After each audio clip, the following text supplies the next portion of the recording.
Good afternoon, traders. This is Christian from Market Trade Group, and today is Tuesday, November 9th, and this is your end-of-day recap for the day.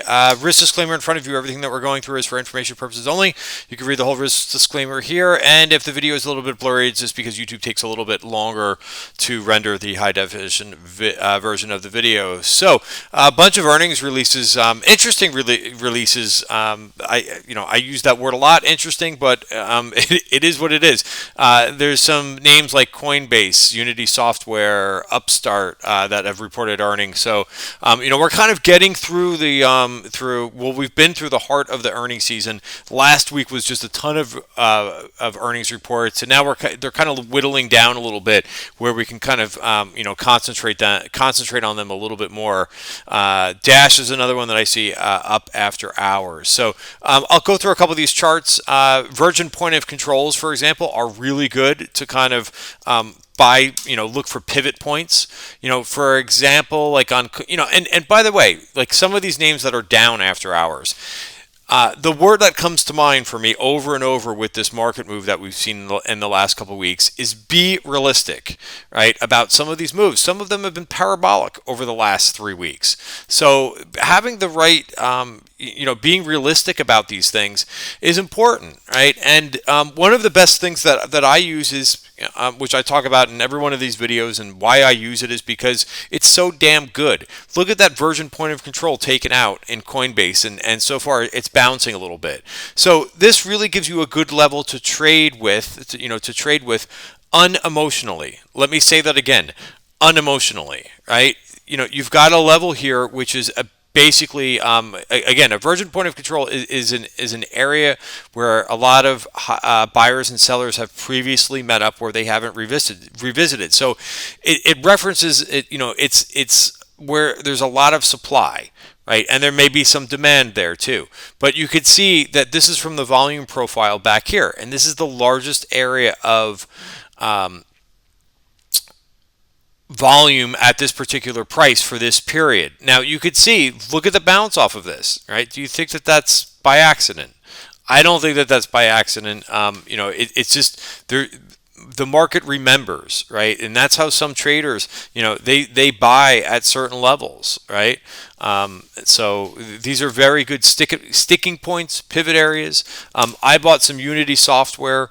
Not a VPOC, right? A VPOC is, again, there would be one down here, but that doesn't come into play unless we cross through this value area. I thought 153 was a nice level to trade against, right? Unemotionally, so that if it breaks, right, if this 1 hour bar closed and started to kind of get inside value, then I would abandon the idea.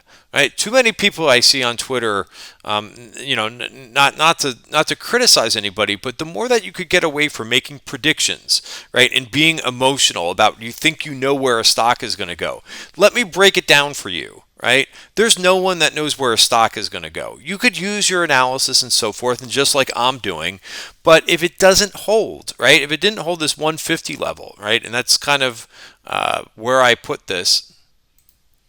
Right, you could see that. Whoops, let me scroll down. Right, my stop is 150, so I gave myself a little bit more room than the one where than the 153, just because sometimes on the 1 hour bar we do see a violation, and by the time it closes, it looks a little bit better. I think there's a seller in this thing around 160, right? I was originally trying to sell some at 160, and somebody's standing there, right, and looking to sell some shares. So, which is still nice. You could take those off for a nice $4 profit, and put that money in your pocket and do something good with it, right? So, all right. So let's get back on track. Again, I've been doing this video a little bit differently, talking about a couple single stocks, after hours. So, because I think it's good, and then we'll talk about the indices. So look at Upstart, for example. I'm not buying Upstart here in the after hours because it's a little bit too dicey for me. What does that mean, being too dicey? Well, I don't know if there's a 226 VPOC on the 1 hour time frame, and there's also one at 201.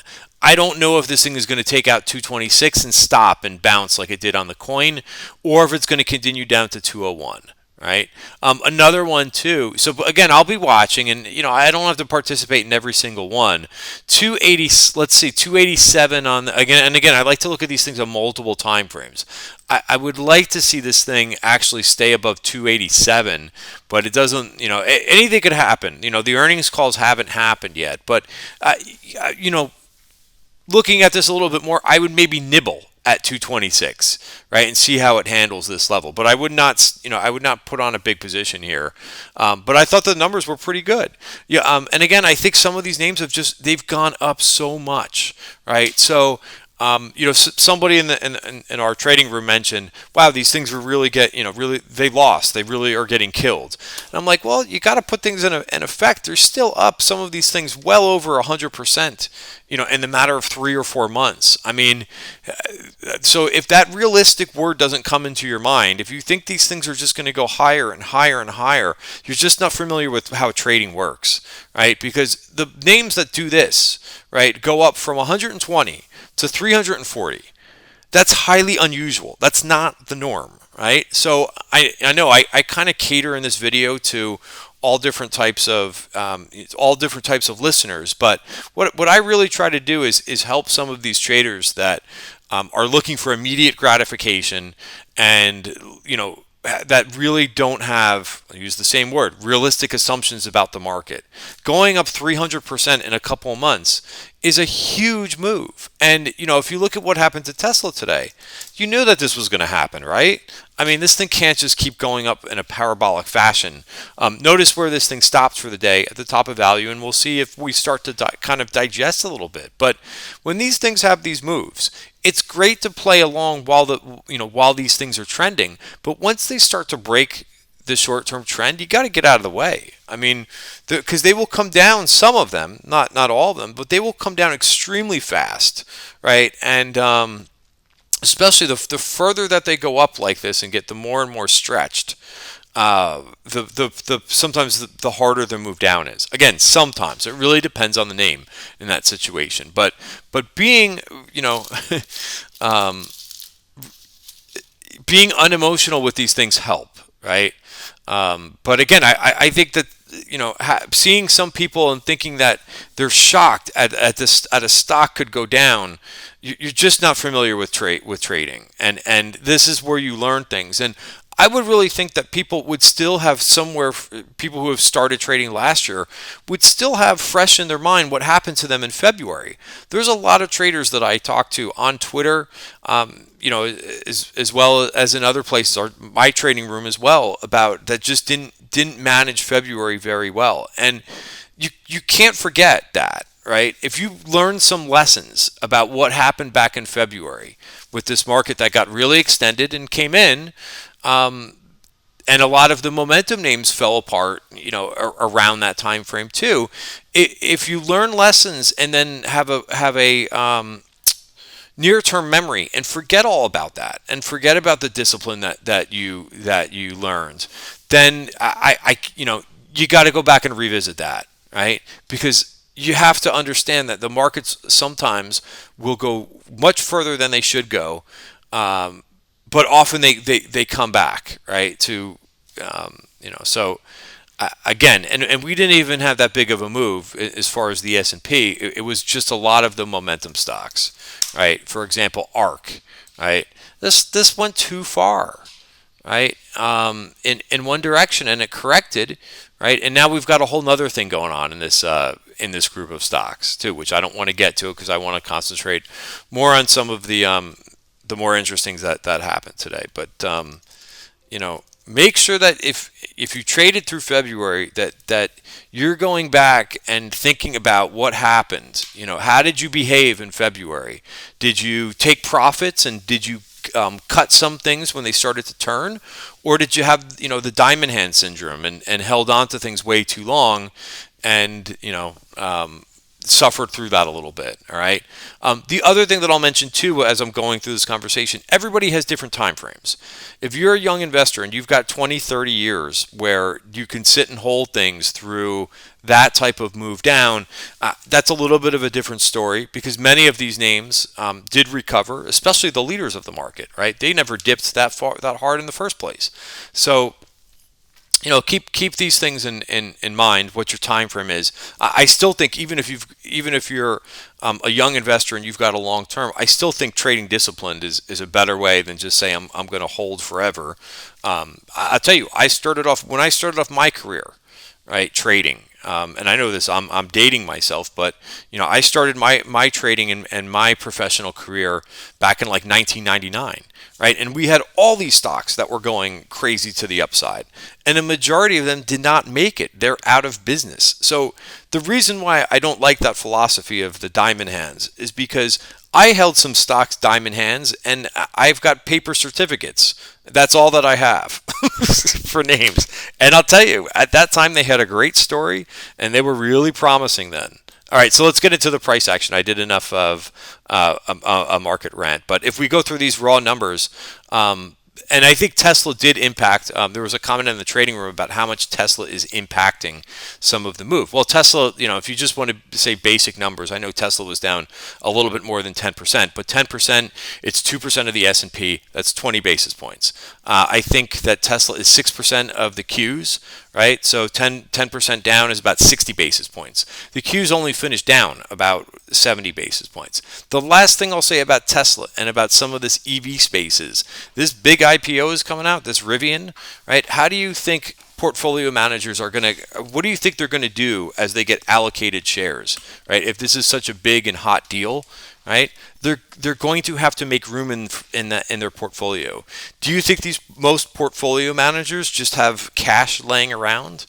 No, they don't. Especially like if you're a mutual fund, you don't have cash laying around. You're fully invested, so you've got to sell some things to make room for that name. So what are they going to sell in that space? Well, you could draw your own conclusions because it could be anything, right? But it could be some of the things that they're already invested in that space. Really up to the portfolio manager, okay? And so think about that as this Rivian deal gets priced and shares are allocated, because I heard this thing was going out at like the upper end of the pricing range. So think about that, and that's always the case when there's a lot of supply coming on the market with new IPOs. If these portfolio managers of big funds, if they're going to participate in new IPOs, they've got to make room for that. All right, so that's the last thought on that. But yes, there was some really good movers today in the Qs and some other areas of the market. We'll start with the home builders, right? DHI had a nice reversal, right? I think also being helped by the interest rates too, right? If we look at what TLT did today, it was off to the races for the bonds. Now remember, what's good for the bonds? Well, usually as bond prices are increasing, as this TLT chart is indicating, or if we want to look at the long bond ETF, which is /B in Thinkorswim, which did take out that version point. Speaking of version point of controls, there's another one being taken out. So we might see some digestion here. That's my guess, right? I'm not making a prediction, but considering that we've made this move out of value, we've reached up to get this version point of control, I think we're going to see some digestion here in the bonds instead of up, and up. Right, now there's another one up here too, so we'll have to be mindful of that. Right, but that's a little bit of ways. Also take a look at the 1 hour chart. There's one taken out there. Now there's another one at 165. Okay, so watch this level here in the long bond futures of maybe 164, today's highs.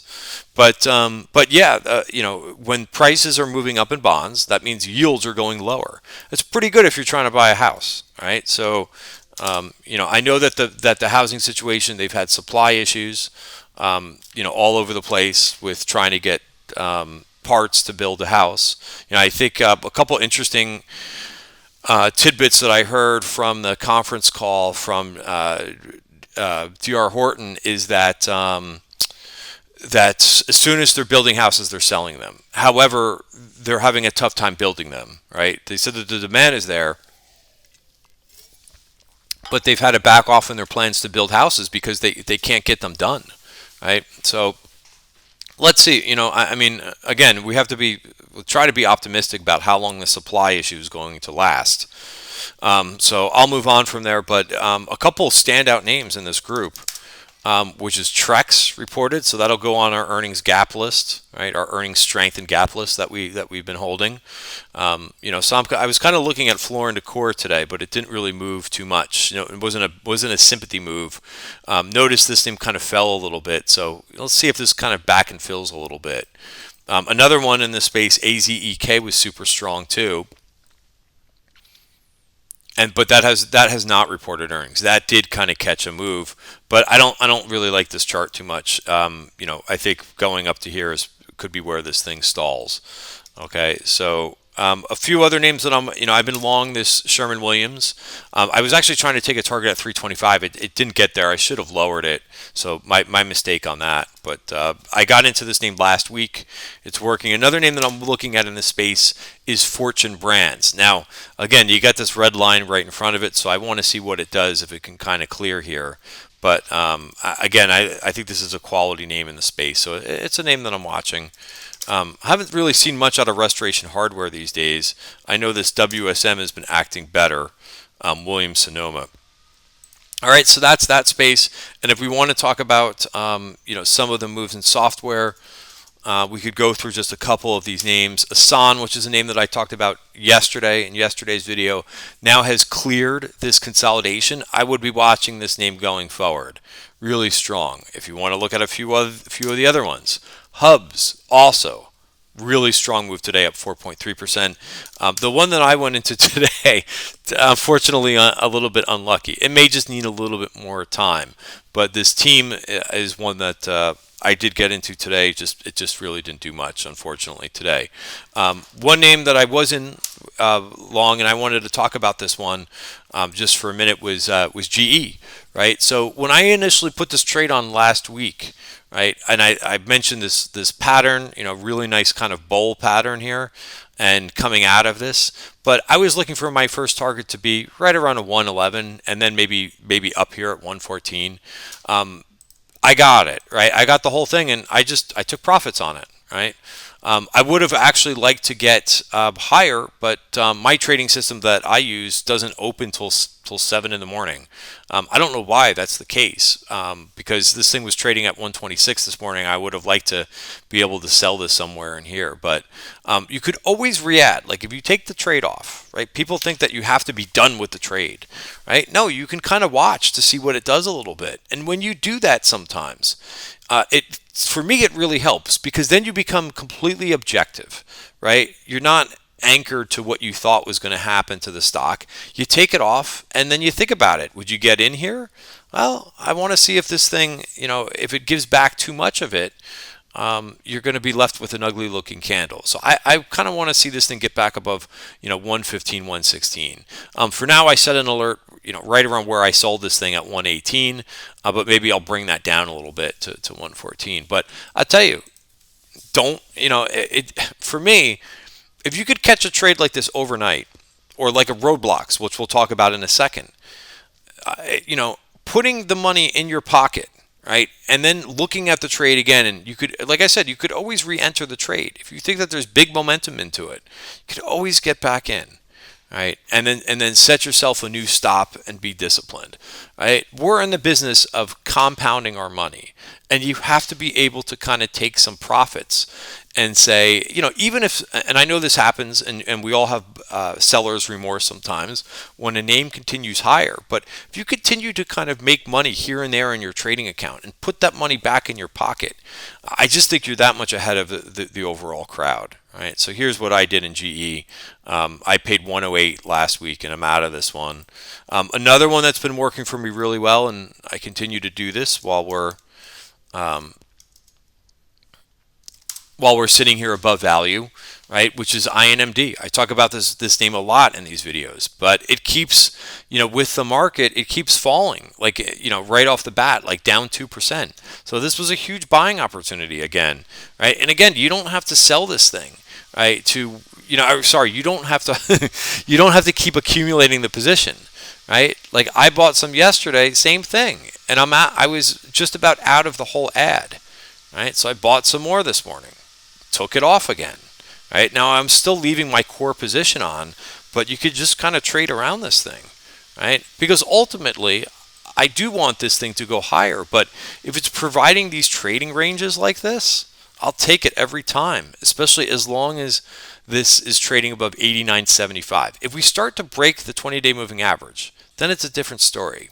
Somebody on Twitter was giving me a hard time about how much this money makes. MDB, right? Mongo, saying, oh, the valuation is so high versus how much the money makes.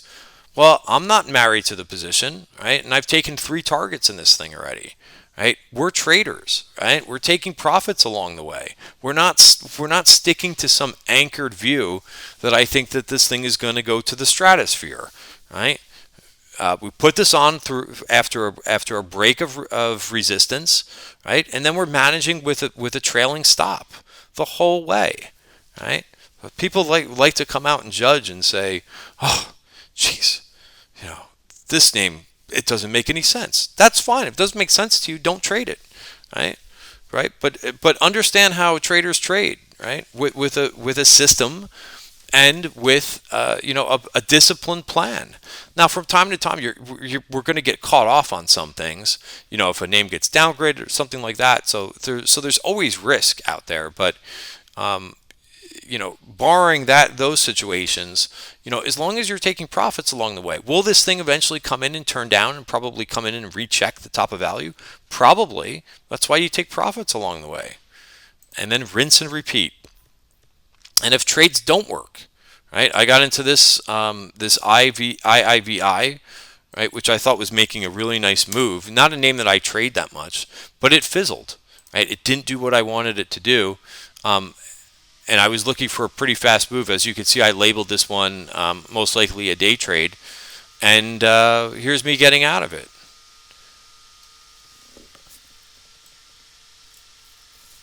Right? So I got out of it before the stop. Right? Why? Because it wasn't doing what I wanted it to do.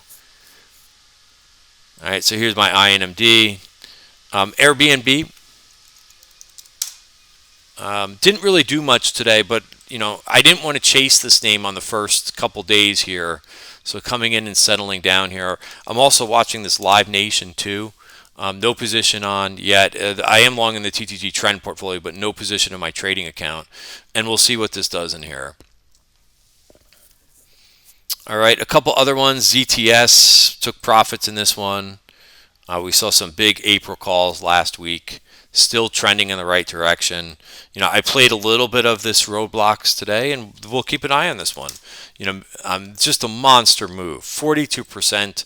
I'll tell you, if you were long this thing in some fashion, congratulations to you. I did not have any position on going into today, but if something has momentum like this, I'm gonna participate. Right? Not a huge trade, but hey, as quick as this thing is moving. Very, very nice. Applied Materials took another target in this. Right, that's now my 3rd target, so I have 1 left to go in Applied Materials. Right, we talked about how pretty this breakout was. After consolidating for a year. Right, and some other semis acted very well today too. I know this Lam Research. A lot of people have been telling me about this one. I think this one can go up to 633. Again, this is a tricky chart for me. It's too sideways for me, but some traders have been getting it to work, so congratulations. All right, Taiwan Semi, I think, has continued to move too.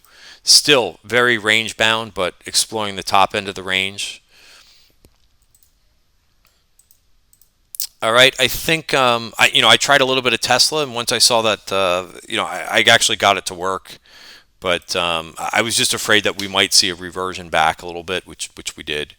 All right, so that's it. A couple other names that I'm watching for tomorrow.